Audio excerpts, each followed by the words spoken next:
Seigneur, ta parole est une lampe sur nos pas, une lumière sur notre route, mais nos yeux s'habituent trop vite à l'obscurité.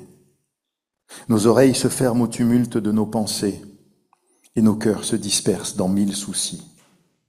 Alors nous t'invoquons. Ouvre nos yeux pour qu'ils discernent tes signes. Ouvre nos oreilles pour qu'elles entendent ta voix. Ouvre nos cœurs pour qu'ils reçoivent ta présence.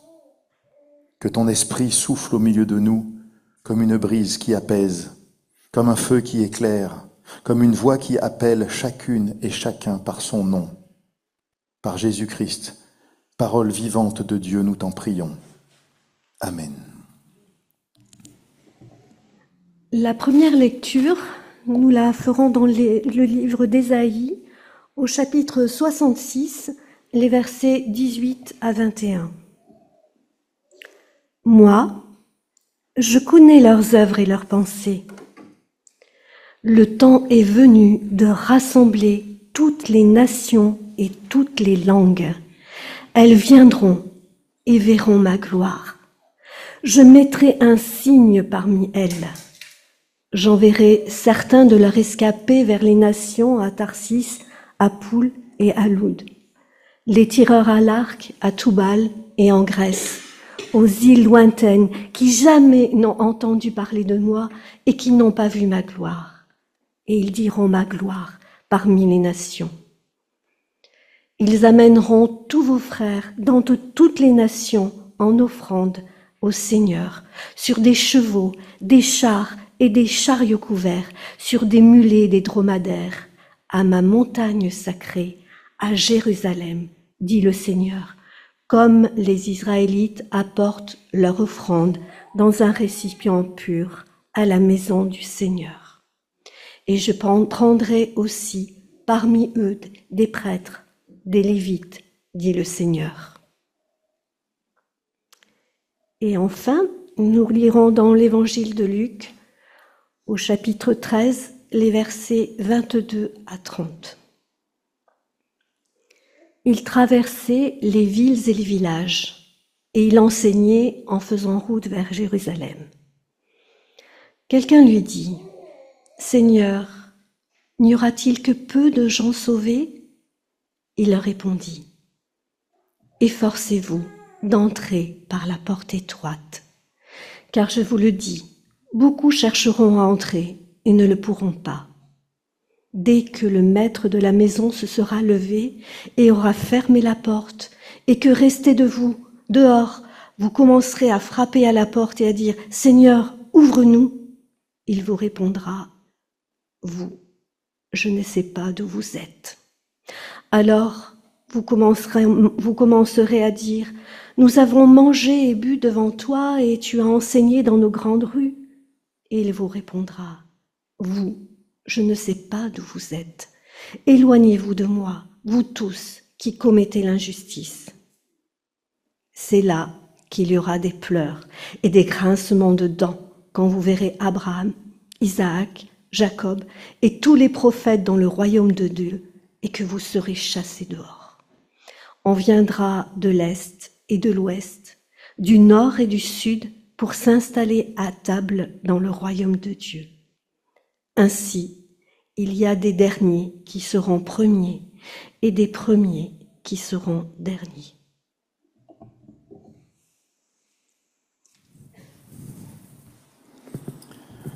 Sœurs et frères, vous est-il déjà arrivé de voyager avec une valise trop lourde? Peut-être au retour des vacances, quand on a accumulé souvenirs, livres, vêtements qu'on ne mettra sans doute jamais, on arrive devant une porte battante, un portillon de métro, un tourniquet de gare, et là, ça coince. Impossible de passer avec tout ce que l'on transporte. Alors, il faut déposer quelque chose, réarranger, alléger. On proteste un peu, on peste contre soi-même, mais une fois la porte franchie, on respire mieux. La vie, parfois, ressemble à cela. Il y a des passages qui ne se franchissent pas avec tous nos bagages. Certains seuils de l'existence exigent que l'on abandonne un poids, une habitude, une illusion. Il faut apprendre à voyager plus léger. Et Jésus aujourd'hui nous parle justement d'une porte étroite. Non pas une porte faite pour nous écraser ou nous humilier, mais une porte qui nous apprend à avancer autrement, plus léger, plus libre, plus vrai. Et cette porte, dit-il, ouvre sur une maison, sur une table de fête, sur un royaume où toutes et tous sont invités. La porte peut sembler étroite, mais elle donne sur un espace de joie immense. Et c'est dans ce contexte qu'une question est posée à Jésus. Seigneur, n'y aura-t-il que peu de gens sauvés ? J'ai presque envie de dire que 2000 ans après, cette question n'a pas vieilli. Même avec la réforme. Qui aura part au royaume ? Beaucoup ? Peu ? Un petit nombre d'élus soigneusement sélectionnés ou une multitude ? Et nous-mêmes, parfois, nous n'y échappons pas. Et moi, serais-je sauvé ? Et mes proches ? Et celles et ceux qui semblent si éloignés de la foi ? Depuis 2000 ans, la question hante les cœurs. Mais Jésus ne donne pas de chiffres. Il déplace le problème. Au lieu de répondre par un combien, il répond par un comment. Là où l'homme demande une statistique, Jésus propose un chemin. Efforcez-vous d'entrer par la porte étroite. Le mot grec, oui, je ne me suis pas refait encore pendant mes vacances, utilisé ici est fort. Agoniseste. Agoniseste. On y entend notre mot agonie, mais aussi le mot agonistique, peut-être moins connu. Agonistique, ça fait référence au combat dans l'arène, à la lutte de l'athlète. Et dans le langage du Nouveau Testament, ce verbe traduit l'engagement, l'effort intense, la persévérance. Paul l'emploiera lui aussi pour parler du bon combat de la foi. Jésus ne dit pas que la foi est une torture, ni que nous devons gagner le salut à la force du poignet. Dans toute la Bible, le salut est présenté comme un don gratuit, fruit de la grâce seule. Mais Jésus met en garde contre la passivité. Il ne suffit pas d'attendre que ça tombe, tout cuit. La foi engage, elle mobilise, elle demande vigilance. Comme Calvin le disait, la foi n'est pas une rêverie froide, mais une confiance vive et ardente. Entrer par la porte étroite, c'est cela.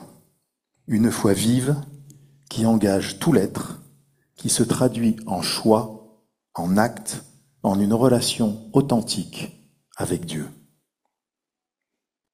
Et l'image est claire. On ne passe pas par une porte étroite avec des valises pleines. Il faut déposer ses illusions de puissance, ses orgueils, ses rancunes, ses certitudes fermées. Il faut avancer humble, confiant, ouvert. Puis l'image se fait plus sévère. Jésus parle de la porte qui se ferme, de ceux qui restent dehors et qui frappent en criant « Seigneur, ouvre-nous !» Mais la réponse tombe « Je ne sais pas d'où vous êtes ». À mon sens, ce n'est pas un problème de connaissance ni de mémoire divine. C'est un problème de relation. Ceux qui restent dehors disent « Nous avons mangé et bu devant toi. tu as enseigné dans nos rues. Autrement dit, nous t'avons croisé, nous avons été dans ton voisinage. Mais Jésus leur répond, je ne sais pas d'où vous êtes. Le problème n'est pas l'absence de contact, mais l'absence de lien réel. On peut être proche de Jésus extérieurement, culturellement, traditionnellement, sans jamais l'avoir vraiment connu intérieurement. Et Jésus ajoute, « Éloignez-vous de moi, vous tous qui commettez l'injustice. » Le mot grec ici pour injustice est adikia, littéralement absence de justice, tort, T-O-R-T. Ce n'est pas seulement le péché moral en général, mais le refus de la justice de Dieu, le choix de persister dans des pratiques contraires à l'amour. Ainsi, la porte peut se fermer, non parce que Dieu exclut, mais parce que nous restons dehors, enfermés dans notre injustice, incapables d'entrer dans la relation. Alors oui, cela peut sembler être un avertissement, mais il n'est pas là pour nous terroriser, il est là pour nous réveiller. La foi ne se résume pas à une proximité extérieure, à une appartenance sociologique. Elle est accueil vivant du Christ. La question initiale portait sur le nombre. Combien seront sauvés? Jésus refuse la statistique. Au lieu de dire combien, il dit comment. Et ce comment, c'est la porte étroite. Non pas un passage qui restreint le nombre d'invités, mais un passage qui demande à chacune et chacun d'entrer vraiment dans la relation. La porte étroite empêche les illusions. Elle déjoue la tentation de passer avec l'étiquette croyant, sans foi vivante, avec la tradition, sans confiance, avec la religion, sans relation. Elle nous rappelle que le salut n'est pas un passeport collectif transmis automatiquement, mais une relation personnelle à accueillir. Et si nous trouvons cette porte trop étroite, c'est peut-être parce qu'elle nous demande de déposer ce qui nous encombre. Notre orgueil qui veut tout contrôler, nos rancunes qui nous pèsent, nos certitudes qui nous enferment. Et cette porte, si étroite soit-elle, n'est pas une impasse. Elle conduit à un espace immense, la maison de Dieu, la table du royaume. Elle ne nous enferme pas, elle nous libère. Elle n'est pas faite pour nous tenir dehors, mais pour nous apprendre à entrer autrement, humble, confiant et disponible. Et voici que Jésus conclut par un paradoxe saisissant, quoique bien connu. Il y a des derniers qui seront premiers et des premiers qui seront derniers. C'est un écho constant dans l'Évangile. Marie le chantait déjà dans le Magnificat. Dieu renverse les puissants de leur trône et élève les humbles. Dans les Béatitudes, Jésus proclame « Heureux les pauvres, les affamés, ceux qui pleurent ». Et ici encore, il rappelle que le royaume de Dieu renverse nos logiques de classement.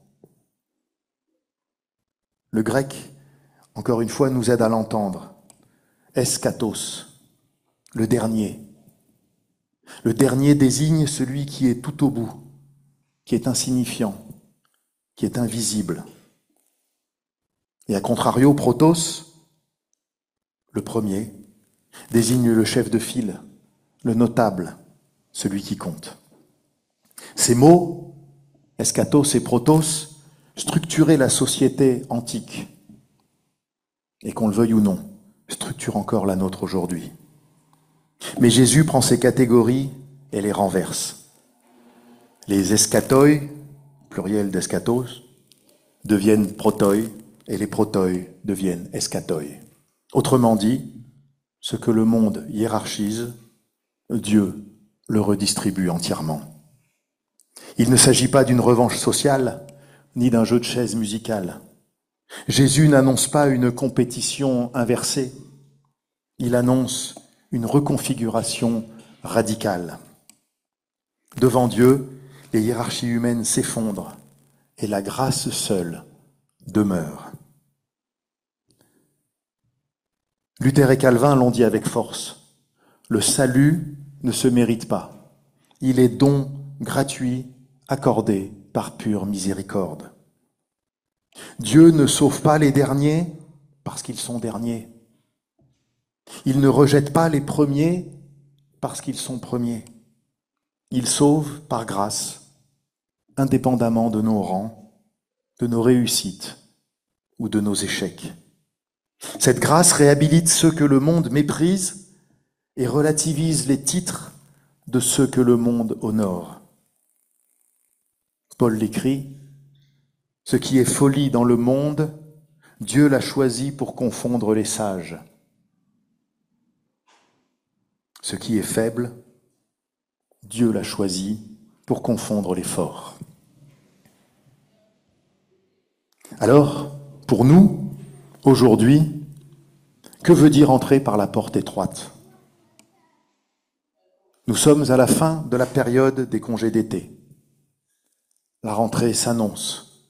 Rentrée scolaire, universitaire, professionnelle, paroissiale. Chacune de ces rentrées est une porte à franchir. Et elles peuvent parfois paraître étroites. Il faut reprendre le rythme, affronter les soucis, porter de nouvelles responsabilités.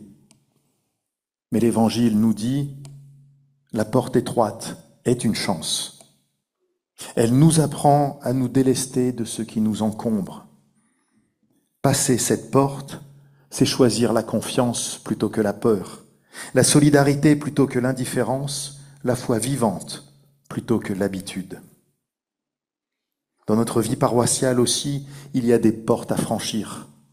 Reprendre les activités, rouvrir la maison commune, accueillir de nouveaux visages, oser des engagements.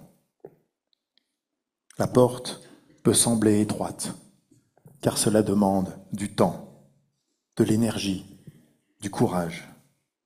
Mais derrière cette porte, n'oublions pas que se trouve un espace de joie immense. Le royaume qui commence déjà là où 2 ou 3 sont rassemblés au nom du Christ.